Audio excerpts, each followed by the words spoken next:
Haleluya, haleluya. Sidang Jemaat El Bethel yang dikasih oleh Tuhan Yesus Kristus. Kita jumpa kembali dalam acara His Mighty Touch setiap hari Jumat. Puji Tuhan. Sebelum kita lanjut, jangan lupa cuci tangan. Pakai sabun di air yang mengalir sesering mungkin. Dan jangan keluar rumah sekalipun sudah memasuki masa transisi. Dan kalau harus keluar rumah, jangan lupa pakai masker.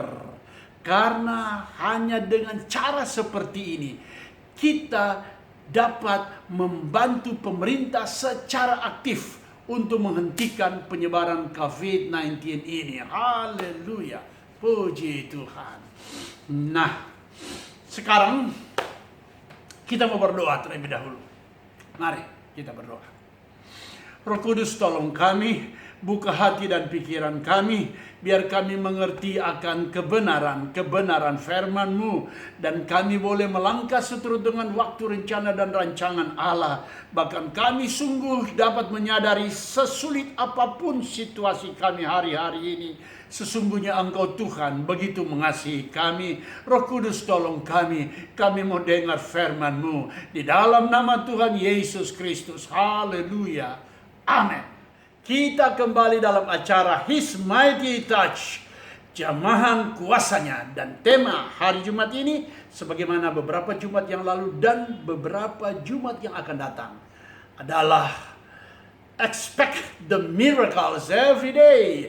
Harapkanlah mujizat tiap-tiap hari. Puji Tuhan. Nah, hari ini adalah bahagian kedua dari ayat-ayat firman Tuhan yang terdapat dalam Injil Lukas pasal yang ke-7, ayat yang pertama sampai ayat yang ke-10. Dan kita akan baca kembali ayat firman Tuhan ini. Ini dia.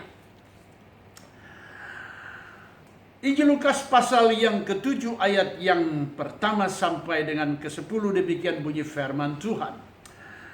Setelah Yesus selesai berbicara di depan orang banyak, masuklah ia ke Kapernaum. Di situ ada seorang perwira yang mempunyai seorang hamba yang sangat dihargainya. Hamba itu sedang sakit keras dan hampir mati. Ketika perwira itu mendengar tentang Yesus, ia menyuruh beberapa orang tua-tua Yahudi kepadanya untuk meminta supaya ia datang dan menyembuhkan hambanya. Mereka datang kepada Yesus dan dengan sangat mereka meminta pertolongannya. Katanya, ia layak engkau tolong, sebab ia mengasihi bangsa kita dan dialah yang menanggung pembangunan rumah ibadat kami. Lalu Yesus pergi bersama-sama dengan mereka. Ketika ia tidak jauh lagi dari rumah perwira itu menyuruh sahabat-sahabatnya untuk mengatakan kepadanya, Tuhan, janganlah bersusah-susah, sebab aku tidak layak menerima Tuhan di dalam rumahku. Sebab itu aku juga menganggap diriku tidak layak untuk datang kepadamu. Tetapi katakan saja sepatah kata, maka hambaku itu akan sembuh. Sebab aku sendiri seorang bawahan, dan di bawahku ada pula prajurit. Jika aku berkata kepada salah seorang prajurit itu pergi, maka ia pergi. Dan kepada seorang lagi datang, maka ia datang. Ataupun kepada hambaku kerjakanlah ini, maka ia mengerjakannya. Setelah Yesus mendengar perkataan itu, ia heran akan dia. Dan sambil berpaling kepada orang banyak yang mengikuti dia, ia berkata, aku berkata kepadamu, iman sebesar ini tidak pernah aku jumpai sekalipun di antara orang Israel.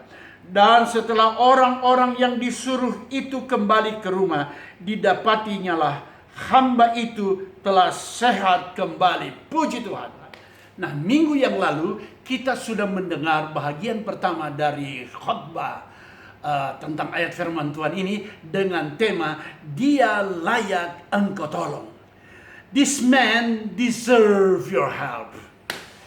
Orang ini layak engkau tolong. Itulah kalimat ini disampaikan oleh tua-tua Yahudi kepada Yesus ketika dia berada di Kapernaum.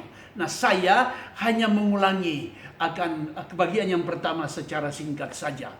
Alkitab katakan ketika Yesus memasuki kota Kapernaum, maka didengarlah keberadaan Yesus oleh perwira ini. Dan dia meminta tua-tua Yahudi datang kepada Yesus untuk menolong menyembuhkan hamba yang dia sangat kasihi. Datanglah tua-tua Yahudi ini kepada Yesus dengan sebuah kalimat, "Dia layak engkau tolong."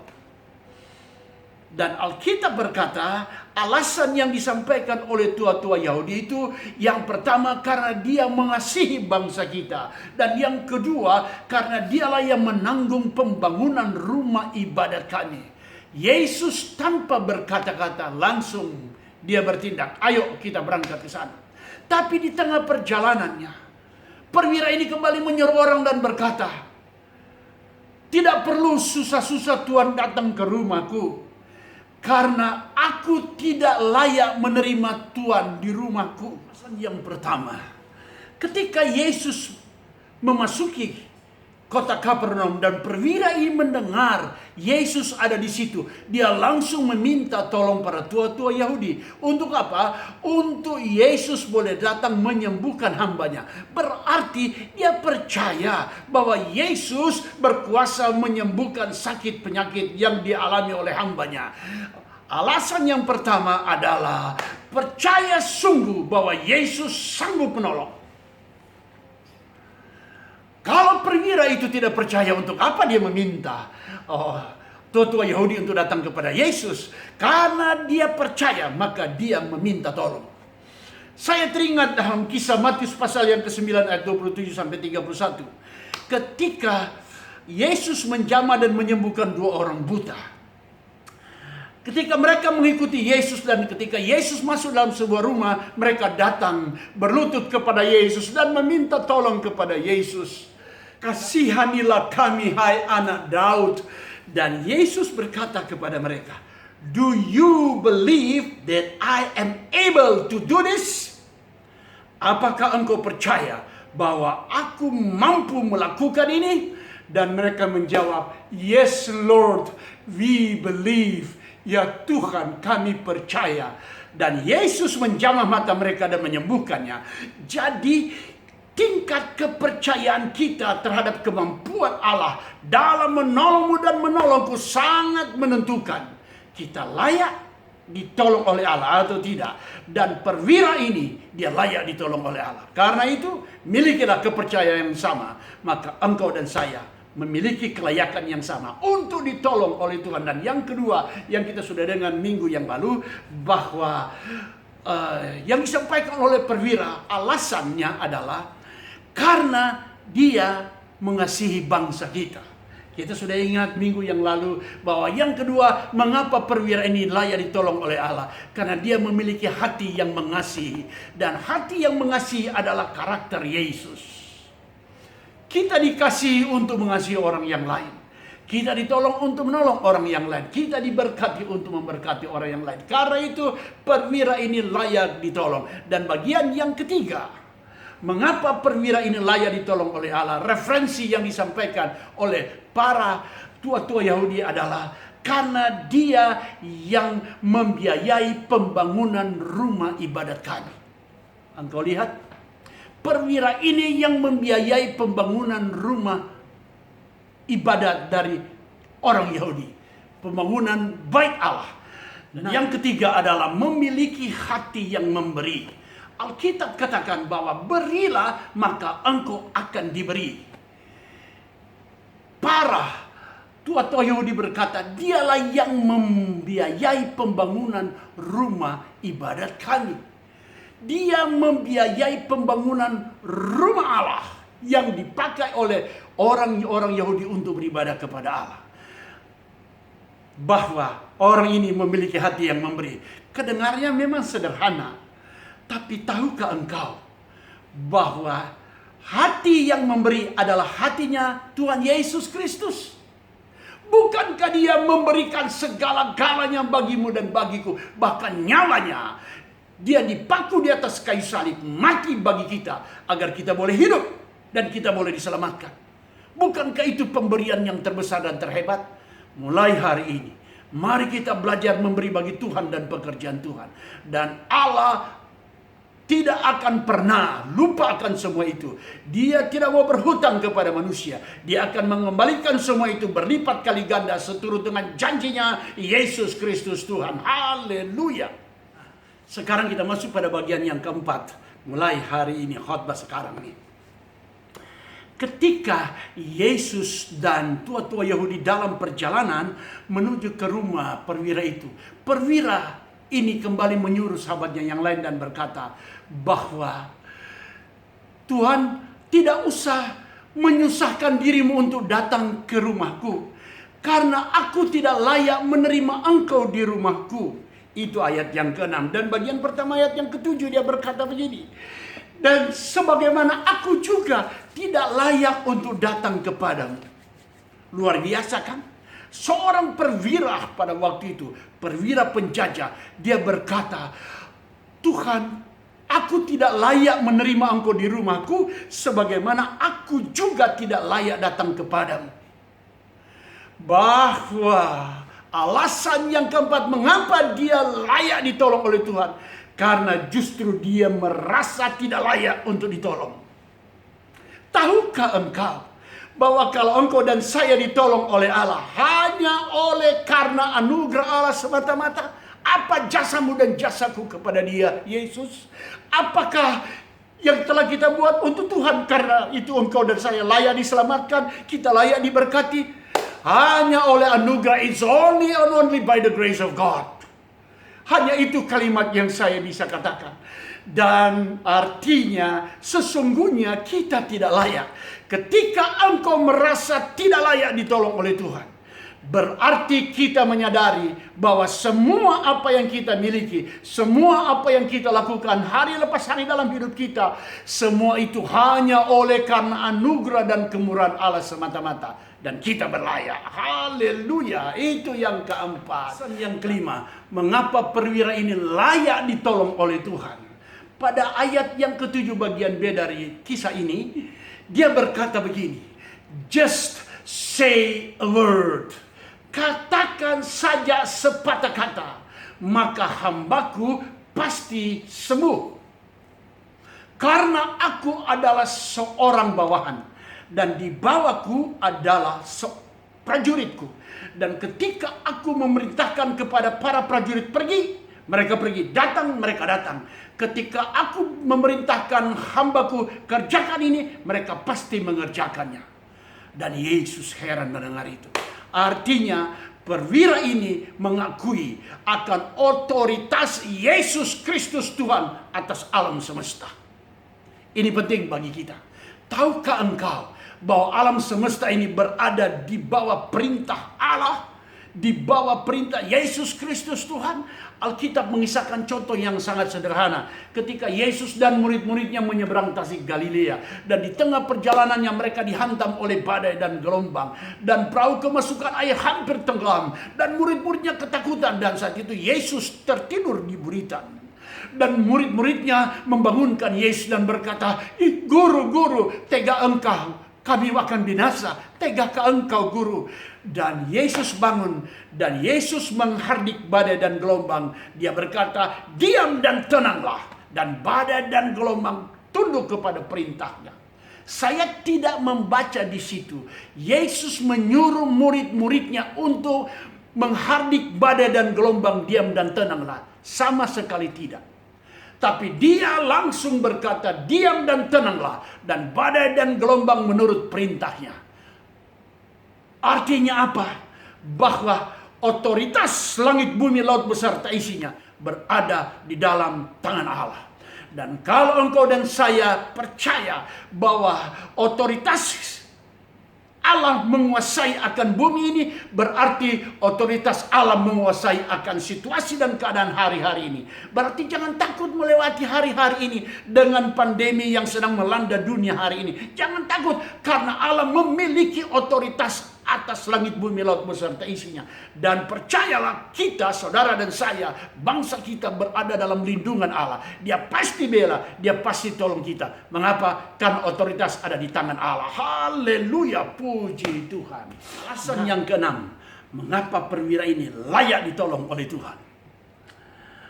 Ketika Yesus mendengar semua ini, ayat yang sudah kita baca tadi, maka heranlah Yesus dan dia berkata, "Aku tidak pernah menemukan iman sebesar ini, sekalipun di antara orang Israel." Maka tidak dapat disangsikan lagi. Sesuai dengan imanmu, jadilah padamu. Itu alasan yang keenam. Bahwa iman seseorang sangat menentukan dia ditolong oleh Allah atau tidak. Dan Tuhan Yesus tidak menyaksikan iman dari perwira ini. Jangan kita balikkan dalam hal ini. Banyak orang berkata, "Saya percaya Tuhan pasti tolong saya percaya Tuhan pasti bela saya." Dan orang berkata, dia beriman yang besar. Beriman yang besar bukan apa yang engkau harapkan dari Tuhan. Sekali lagi ingat kalimat ini, bahwa iman seseorang bukan ditentukan sebesar apa yang diharapkan dari Allah, tetapi apa yang dia sudah kerjakan bagi Allah, maka itu disebut orang beriman. Karena Alkitab katakan dalam Yakobus bahwa iman tanpa perbuatan, maka iman itu adalah mati. Perwira ini bukan cuma dia percaya Yesus sanggup menolong dia. Dia bukan cuma percaya bahwa hambanya pasti sembuh kalau Yesus menjamahnya. Tetapi dia sudah melakukan apa yang dia harus lakukan sebagai seorang yang beriman. Jangan kita banyak berkata bahwa saya beriman, tapi kita tidak melakukan perintah Allah. Mulai hari ini mari kita belajar melakukan perintah Allah. Karena seorang yang beriman adalah orang yang melakukan perintah Allah, bukan orang berkata-kata tentang iman. Seorang yang beriman adalah orang yang percaya secara total dan melakukan apa yang Allah perintahkan. Dan ingat baik-baik, iman hadir bukan karena ada mujizat. Artinya bukan karena kita melihat pertolongan Allah. Bagi orang yang lain yang kita berkata, "Saya juga Tuhan pasti tolong, saya beriman karena itu." Bukan. Ingat, iman datang karena pendengaran dan pendengaran akan firman. Tetapi sekali lagi saya ulangi, bahwa iman bukan datang karena mujizat, tapi mujizat ada oleh karena iman. Karena itu lakukan tugasmu. Apa tugas kita? Beriman kepada Allah. Beriman bukan soal percaya, tapi melakukan perintah Allah. Dan tugas Allah melaksanakan mujizat dalam hidupmu dan hidupku. Tuhan Yesus memberkati. Haleluya. Amin. Sekarang, mari kita berdoa. Sebagaimana biasa, engkau yang datang dengan masalah, pergumulan, kesesakan hari-hari ini, angkat tangan kanan, tangan kiri taruh di dada. Jika engkau datang dalam keadaan sakit, sakit bagian kepala taruh di kepala, sakit dada, jantung, paru-paru taruh di dada, tangan kanan. Sakit bagian perut, mah, liver, atau masalah kandungan, taruh tangan kirimu di bagian perut. Kita mau berdoa. Nah, engkau yang datang dengan masalah, pergumulan, kesesakan, apa yang engkau sedang alami hari-hari ini, angkat tangan kanan. Percaya sungguh bahwa dia sanggup menolong engkau. Kita harus percaya sungguh akan otoritas Allah, akan alam semesta ini. Maka tangan kananmu engkau angkat, tangan kiri taruh di dadamu. Jika engkau datang dalam keadaan sakit, sakit bagian kepala, maka tangan kirimu taruh di kepala. Sakit dada, jantung, paru-paru taruh di dada. Sakit mah, liver, perut, masalah kandungan taruh di perut. Sakit ginjal taruh di pinggang. Sakit kanker atau tumor. Dengar nih, taruh tangan kirimu di mana ada rasa sakit itu. Dengan iman, mari kita mau berdoa. Di dalam nama Tuhan Yesus Kristus, Allah sumber segala mujizat, engkau melihat kekasih-kekasih yang mengangkat tangan dan menaruh tangannya pada bagian tubuh yang sakit dan beriman kepada Allah. Hamba percaya engkau Yesus tidak pernah berubah dahulu, hari ini, besok, kekal selama-lamanya. Kuasamu tidak pernah berubah. You are the healer. Engkau adalah penyembuh. Engkau adalah Allah yang menyediakan semua yang kami perlukan. Karena itu di dalam nama Yesus, semua sakit penyakit yang mengikat setiap tubuh, yang mendengar firman Allah ini, yang menonton akan acara ini, di dalam nama Yesus sakit penyakit ini kan diusir keluar. Dan kesembuhan daripada Allah menjadi milik mereka. Dan oleh bilur-bilur Yesus, engkau sudah dijamah dan disembuhkan. Haleluya. Haleluya, turunkan tanganmu. Hamba berdoa Tuhan buat pemerintah bangsa kami. Mulai dari presiden Tuhan, sampai kepada gubernur dan sampai pemimpin-pemimpin daerah yang lain. Dan teristimewa gubernur DKI Jakarta. Karena kami berada di Jakarta. Tuhan, berikan hikmat dan kekuatan dari sorga. Sehingga pemerintah kami mampu menghentikan penyebaran COVID-19 ini Tuhan. Di dalam nama Yesus. Hamba berdoa Tuhan. Untuk para dokter, para medis dan keluarga mereka. Tuhan, dokter dan para medis ini menjadi perpanjangan tangan Allah di garis depan untuk membawa kesembuhan bagi saudara sebangsa kami yang terpapar sakit penyakit ini. Tudungi mereka, jaga pelihara mereka seturut janji-Mu dalam nama Yesus. Dan hamba berdoa khusus buat jemaat yang Kau percayakan bagi hamba, untuk hamba layani dan hamba pimpin. Di dalam nama Yesus, tudungi dengan kuasa darah Yesus, sehingga tidak ada seorang pun yang terpapar dengan sakit penyakit ini.